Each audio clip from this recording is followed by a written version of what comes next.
ছাত্রদের আরেকটু গুছিয়ে আরেকটু হিসাব করে চলা উচিত ছিল এবং ওরা যে বড় বড় জনসংযোগগুলো করছে সেগুলো কিন্তু মানুষের দৃষ্টি আকর্ষণ করছে এবং প্রশ্ন তুলছে না যে তারা কি দল গোছাচ্ছে বিচার এবং সংস্কারকে সামনে রেখে।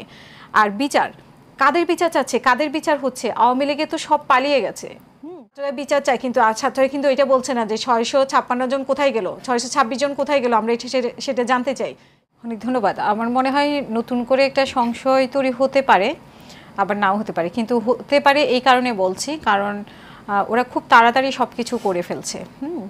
ওদের যেখানে আরেকটু সময় নেওয়া দরকার ছিল আরেকটু, এবং আমরা যেটা জানতে পারি যে ওদের পেছনে কিছু কিছু শক্তি কাজ করছে, সেই শক্তিগুলো আসলে খুব সহজ বিষয় না, সেই শক্তিগুলোই কিন্তু ভয়ঙ্কর এবং সেটা দেশে একটা সংশয় বা সংকট তৈরি করতে পারে এমনটা আমাদের ধারণা।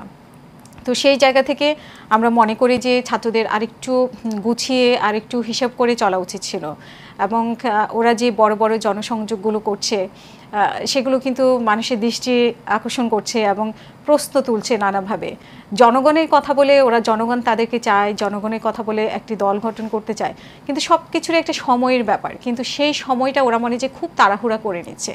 আর মানুষের মনে যে প্রশ্নগুলো, সেই প্রশ্নগুলো কিন্তু মানুষ আগে যেই চোখে তাদেরকে দেখতো সেই চোখে কিন্তু দেখছে না, এবং তারা কিন্তু সেগুলোকে কোন অর্থে আপনি বলছেন ওরা তো ধরেন এরকম একটা গণঅভ্যুত্থানকে তারা সফল করলো, বা তারা ধরেন এখন এসে তারা বলছে যে আমরা যে বিচারের কথা বলছিলাম সেই বিচারগুলো 5 মাসে শুরু করা যায়নি, এটা কিন্তু তাদের একটা আক্ষেপ আছে বা তাদের একটা দাবি আছে।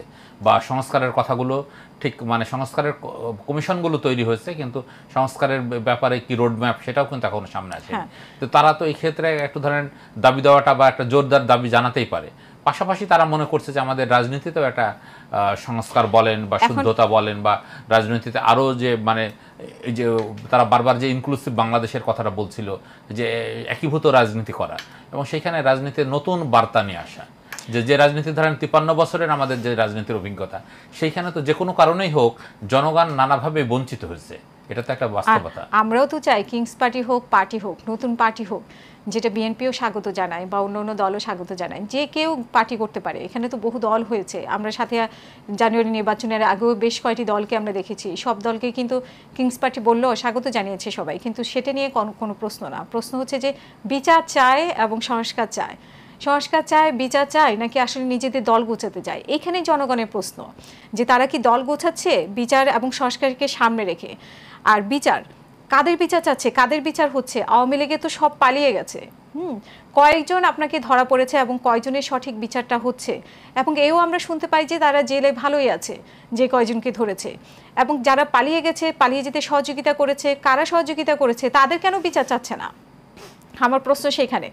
আর হচ্ছে যে এই যে 5 মাস হয়ে গেল, আমরা কি বিচারটা দেখতে পেলাম? আমরা একটি তদন্ত দেখলাম সচিবালয়ে আগুন, এই যে বিচারের ব্যাপারে যেটা বলি যে রাজনৈতিক দল হিসেবে বিএনপিও যে খুব সরব তা কি মনে হচ্ছে? বিএনপিকেও আমি সরব এভাবে বলবো না যে বিচারের ব্যাপারে সরব। বিএনপি নির্বাচনের কথাই বেশি বলছে বিচারের থেকেও। এইখানে হয়তো ছাত্রদের সাথে একটা অদৃশ্য মিলও আমরা দেখতে পাই বিএনপির, যে বিএনপিও আওয়ামী লীগকে আসলে বাঁচাতে চায় কিনা সেরকম আমাদেরও প্রশ্ন আছে। ছাত্রদের মধ্যেও হয়তো এরকম আছে, কিন্তু ছাত্ররা বিচার চায়, বা বিএনপি বলছে না আসলে সেভাবে বিচার কথা। আপনি ঠিকই বলেছেন, ধন্যবাদ আপনাকে। কিন্তু ছাত্ররা বিচার চায়, কিন্তু ছাত্ররা কিন্তু এটা বলছে না যে 656 জন কোথায় গেল, 626 জন কোথায় গেল, আমরা সেটা জানতে চাই। তারা কিন্তু সেটা বলছে না।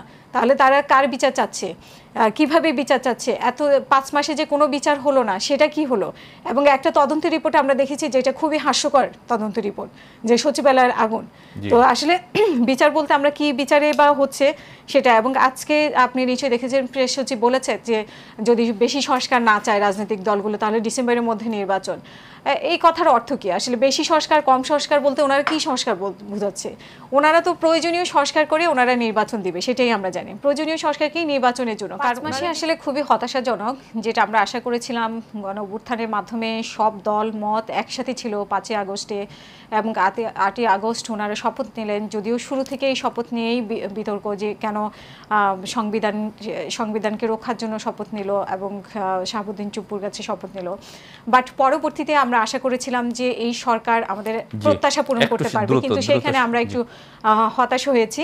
যে সংস্কারের কথা বলছে, যে সংস্কারের কথা ছাত্ররা বলছে, এবং সেই সংস্কারগুলো আসলে এই সরকারকে দিয়ে হবে কিনা এই প্রশ্ন এখন জনগণের মনে।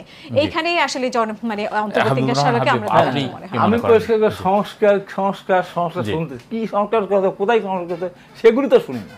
5 মাস থেকে নির্দেশ করে বললো এই সংস্কার করতে হবে, 15 জানুয়ারির পরে জানা যাবে। না সেটাই আর কি, এখন তো এইটা চলতেছে। আমার কথা হলো যে বর্তমান যে সরকার, এই সরকারে যারা আছেন একজনও দু একজন হয়তো বা থাকে, একজন ঘুমের ভিতর স্বপ্ন দেখেন দেশ পরিচালনা করবে, কোনো তো দেখেন নাই। তারা দেশ পরিচালনার দায়িত্ব পেয়ে তারা নিজেরা মনে করতেছে তারা দেশের রাজা হয়ে গেছে। তারা দেশের রাজা না, জনগণ সমর্থন করেছে, তারা দায়িত্ব পেয়েছে। কিন্তু একটা কথা দেখেন, কত অসহায় সরকার। যেদিন সাবির হোসেন চৌধুরী 6টি মামলা, 2টা হত্যা মামলা সহ 6টা মামলার জামিন দিল, সরকারকে আমি বললাম যে আপনার ওই ম্যাজিস্ট্রেটকে চাকরি করে রিমান্ডে রাখেন। মার্ডার মামলা, হত্যা মামলা জামিন কি দিতে পারে ম্যাজিস্ট্রেট কোর্ট রিমান্ড চলাকালীন সময়? এইরকম অসহায় একটা সরকার, সেটা দিয়ে আমি সরকার সফল হোক, এটা আমরা চাই। জি, হাবিবুর রহমান হাবিব, হাসিন আক্তার এবং অধ্যাপক কবির চৌধুরী, আপনাদের সবাইকে ধন্যবাদ। টেবিল টক আজকের মতো শেষ করছি এখানে। প্রিয় দর্শক, আপনাদের সবাইকে ধন্যবাদ। আপনারা এশিয়ান টেলিভিশনের সঙ্গেই থাকুন।